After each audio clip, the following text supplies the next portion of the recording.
क्व कथालोके क्व काचः क्व मणिर्महान् ब्रह्मरातो विचार्यैवं तदा देवाञ्जहासः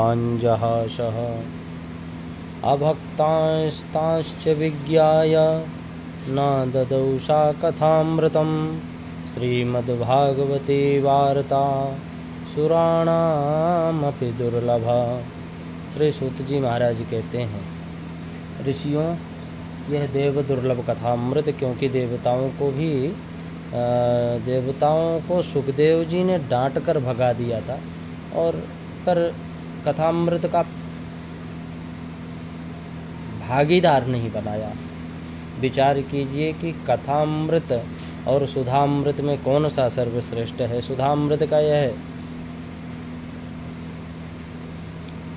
विशेषता है कि बड़े बड़े पुण्यात्मा जब मृत्युलोक से देह त्याग कर स्वर्गलोक में पहुँचते हैं तब यह प्राप्त होता है। इसके विरुद्ध कथामृत की यह विशेषता है कि कथामृत के लिए कोई पुण्यात्मा, कोई पापात्मा हो, पतितात्मा हो, कैसा भी हो, यह अमृत सबको पिलाया जाता है। हम लोग कल की कथा में यहाँ श्रवण कर रहे थे, क्षीणे पुण्य मृत्युलोकम विशन्ति। हरि कथामृत की विशेषता है कि कल्पशापहम है।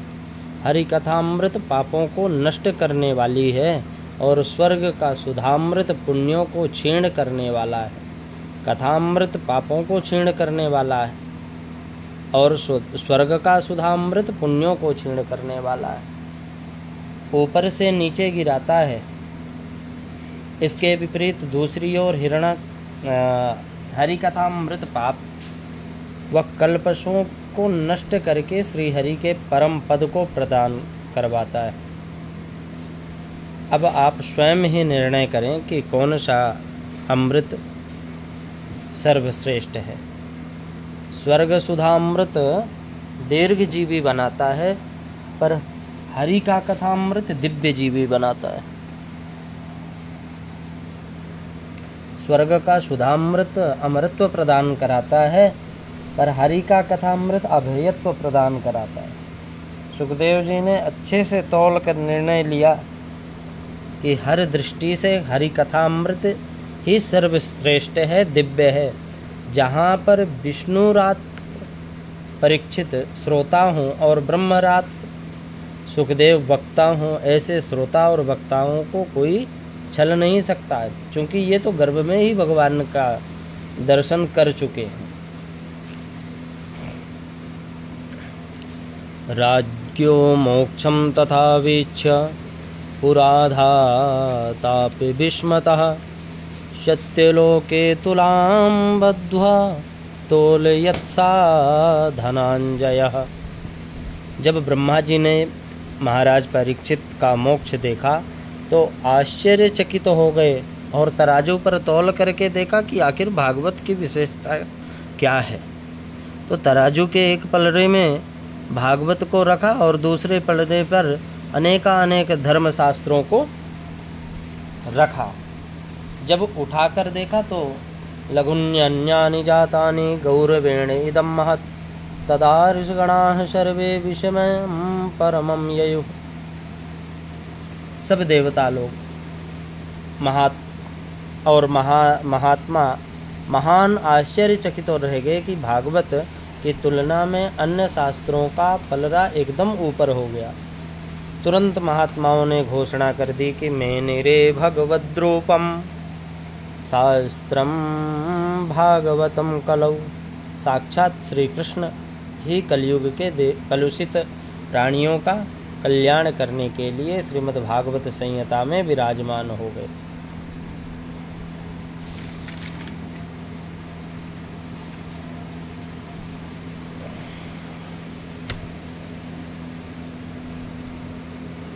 सूत जी कहते हैं कि सनक, सनंदन, सनातन, सनत कुमार, इन चारों ऋषियों ने देवर्षि नारद को यह कथा सप्ताह की परंपरा प्रारंभ की। शौनक जी ने पूछा कि नारद जी तो एक घड़ी से ज़्यादा कभी टिकते नहीं थे, और दोस्त ऐसे में अस्थिरस्य नारद जी ने 7 दिन तक भागवत को कैसे सुनी, कहाँ सुनी, कब सुनी और किस प्रकार सुनी, कृपा करके बतलाइए। सूत जी कहते हैं कि एकदा ही विशालायाम चत्वार ऋषियो मलाः सत्संगार्थं समायाता ददृशुस्तत्र नारदम। एक समय की बात है, विशालापुरी बद्री नारायण धाम में सनकादिक चारों भाई सत्संग की इच्छा से विचरण कर रहे थे, क्योंकि ध्यान भजन पूजन आदि सब तो एकांत में होता है, पर सत्संग का एकांत में थोड़े आनंद आता है। वो तो चारों भैया विचरण कर रहे थे कि अचानक नारद जी को देखा। नारद जी को देखकर बहुत प्रसन्नता हो गए। अच्छा, प्रसन्न हुए। संतों को जब कोई भगवत रसिक संत मिलता है तो बड़े प्रसन्न होते हैं कि आज कुछ भगवत चर्चा होगी। और सनकादिक का जीवन यही है, कथामृत, कथा मात्रैकी जीवन। पर कैसे, जैसे ही नारद जी जैसे निकट आए तो बड़ा आश्चर्य हुआ, क्योंकि नारद जी का आज जो मुख था बहुत चिंतातुर था, चिंतित नजर आ रहे थे। सनकादिक आश्चर्यचकित हो गए कि समाज की चिंताओं को दूर करने वाले परमहंस श्री नारद जी आज स्वयं इतना चिंतातुर है। बड़ा आश्चर्य हुआ। तो उन्होंने पूछा कि कथम ब्रह्मांदीन्मुखः कुतश्चिंतातुरो भवान् त्वरितं गम्यते कुत्र कुतश्चागमनं तव इदानीं शून्यचित्तोऽसि गतवित्तो यथा जनः तवेदं मुक्तसंगस्य नोचिदं वद कारणम्। भो ब्राह्मण कथम दीनमुखा। अरे नारद जी महाराज, आपका मुख इस प्रकार से लटका क्यों है? किस बात की आपको चिंता सता रही है? यह भागे भागे कहाँ जा रहे हैं और कहाँ से आ रहे हैं? आपका मुख कमल तो ऐसे लग रहा है जैसे कोई महाकृपण का धन चला गया हो। गत वित्तो यथा जनः। तुम्हारा क्या चला गया? क्योंकि जो धन छीन लिया जाता है, संत महापुरुष ऐसे धन को अपना समझते ही नहीं, और संतों का अपना धन है, उसे संसार में कोई चुराने वाला नहीं है। महात्माओं का धन क्या है?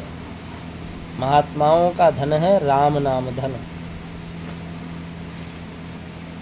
तो प्रभु का नाम ही तो संतों का एक परम धन है, जिसे संसार में कोई चुराने वाला नहीं। कोई किसी प्रकार का चिंता करने की आवश्यकता नहीं। फिर नारद जी, तुम ऐसे वीर राग और मुक्त संग हो कि दुनिया में आपके लिए एक झोपड़ी तक नहीं बनाई। दुनिया में आपने एक झोपड़ी तक नहीं बनाई, क्योंकि 2 घड़ी से ज़्यादा आप कहीं टिकते नहीं। तो रमते राम हो करके इस प्रकार मुंह लटकाए क्यों घूम रहे हो? संसारियों को जब समस्या सताती है तो संतों के शरण में शांति के लिए जाते हैं, और जब संत ही यदि संत इस प्रकार से चिंतातुर होकर के मुंह लटकाए दिखेंगे तो संसारियों पर क्या बीतेगी? नोचितम वद कारणम। आप जैसे विरक्त संतों को इस प्रकार चिंता करना उचित नहीं है। हमें अपने दुख का कारण बताइए। तो नारद जी कहते हैं,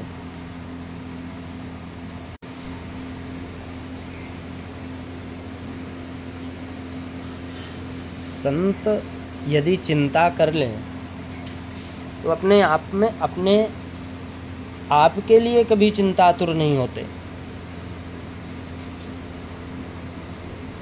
तो नारद जी आज चिंतातुर क्यों हैं, चिंतित क्यों हैं? नोचितम वद कारणम, आप जैसे विरक्त संतों को इस प्रकार चिंता करने उचित नहीं है। तब नारद जी ने अपने चारों अग्रजों को प्रणाम करके अपने समस्याओं को सामने रखी और बोला, भैया मैं अपनी समस्या आपको सुनाता हूँ। मैं इस संसार में सत्संग की इच्छा से घूम रहा था।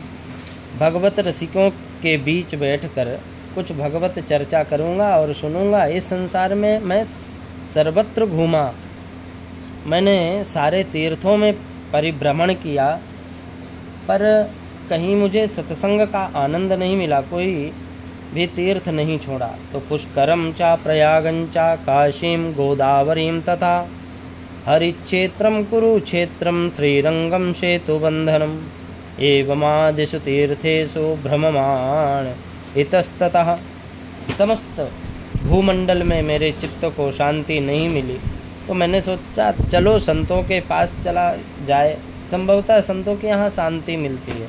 पर मैंने क्या देखा कि पाखंड निरताः संतः, संत भी पाखंड परायण होते जा रहे हैं। पाखंड का अर्थ है पापस्य खंडः पाखंडः, पाप का ही जो खंड हो उसका नाम पाखंड है। उनकी परिभाषाएं बदल गई हैं। यह बंगला किसका है, बोलेंगे त्यागी जी महाराज का। बच्चे किसके हैं, ब्रह्मचारी जी महाराज के। शोर कहाँ चल रहा है, कहाँ सुनाई दे रहा है, बोलेंगे मौनी बाबा के आश्रम में। ऐसी विचित्र स्थिति बनी है। पहले संत कैसे थे, तपसी धनवंत दरिद्र ग्रही कल कौतुक तात न जात कही। पहले संत महात्मा जितना विरक्त होता था, तपसी धनवंत दरिद्र ग्रही, वह उतना ही महान माना जाता था। किंतु आज जितना वैभव संपन्न होता है उतना ही श्रेष्ठ माना जाता है। यह सब देखकर मेरे चित्त और भी अशांत हुआ।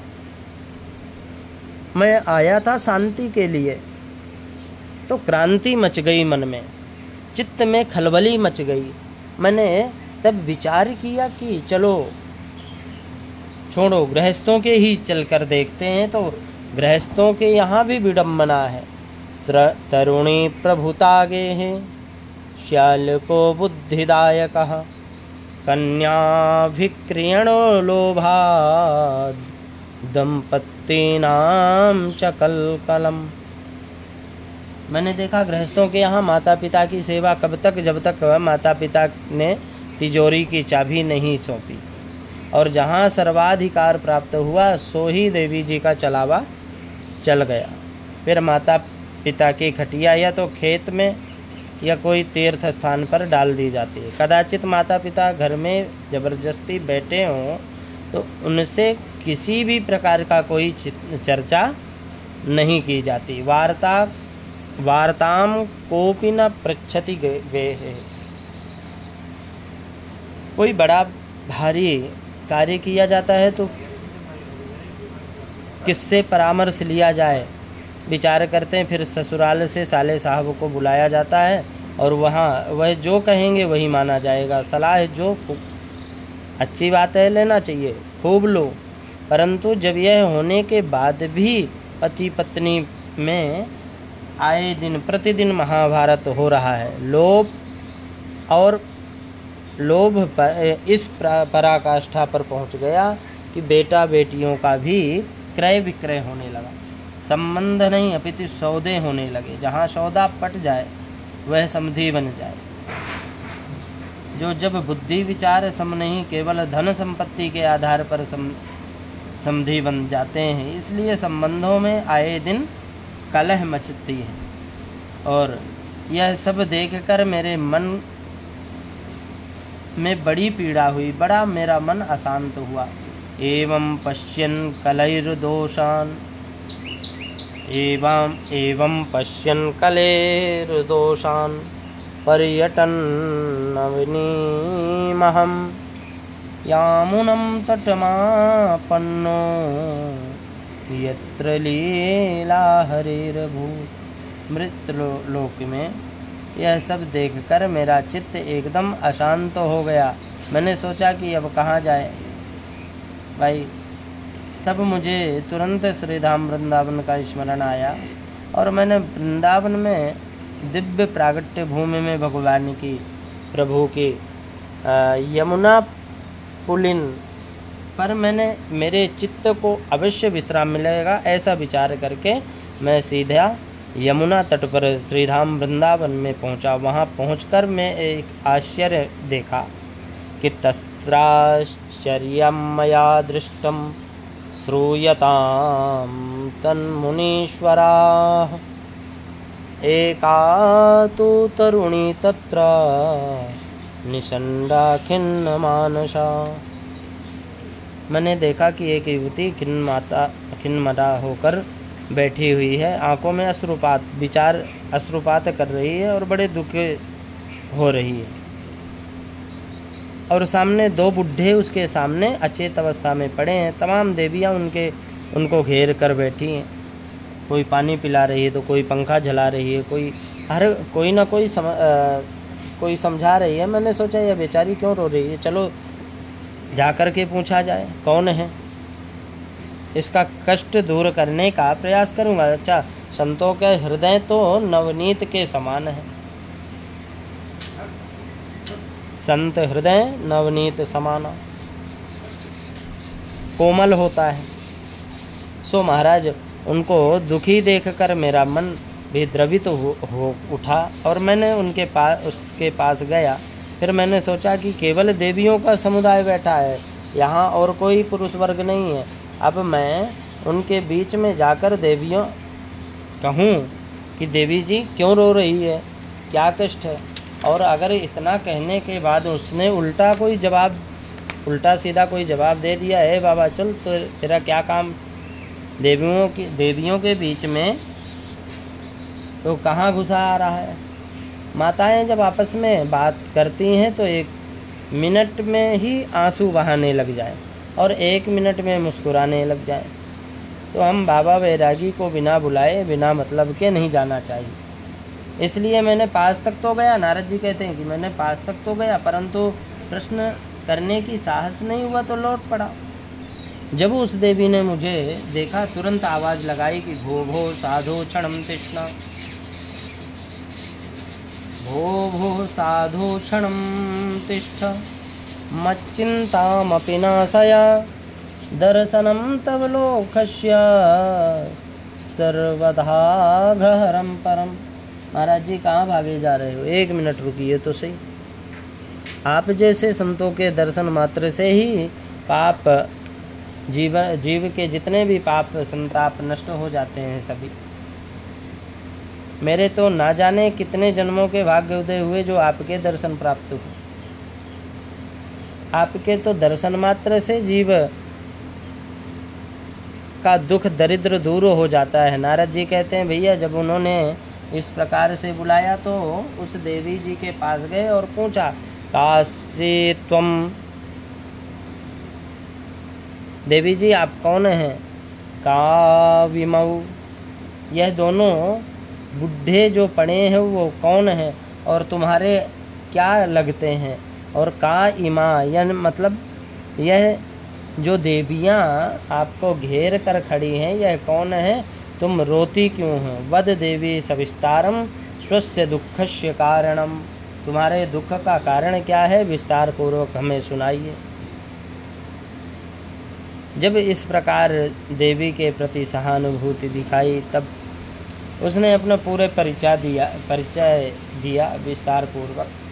बोली, अहम भक्तिरिति ख्याता इमौ में तनयौ मतौ, ज्ञान वैराग्य नामानौ काल योगेन जर्जरौ। महाराज भक्ति के नाम से विख्यात हूँ। यह दोनों बुढ़े जो पड़े हैं वे मेरे पुत्र हैं। कितनी जर्जर स्थिति है इनकी। मेरे दुख का मूल कारण तो यही है। मैं अपना पूरा परिवार अगर परिचय सुनाऊं तो मैं दक्षिण भारत में पैदा हुई कर्नाटक में बढ़ी हूँ। महाराष्ट्र आदि प्रदेशों में मेरा कहीं कहीं बड़ा सम्मान है, पर कई प्रदेश ऐसे हैं जहाँ पाखंडियों से खंडित होकर मुझे पीड़ित होकर भागना पड़ा। इस प्रकार अनेक देश प्रदेशों में घूमती घूमती जैसे ही वृंदावन में पधारी तो वृंदावनम पुनः प्राप्य नवीन स्वरूपिणी। इस ब्रजभूमि में आते ही मैं नव यौवना हो गई, जवान हो गई। पर ना जाने क्या हुआ कि मेरे दोनों पुत्र, मेरे बच्चे एकदम बूढ़े हो गए और बालकों का यही स्थिति रही। तो मैं इस स्थान को त्याग कर विदेश भाग जाऊंगी। कहते हैं कि इदम स्थानम परित्यज्य विदेशो गम्यते मया।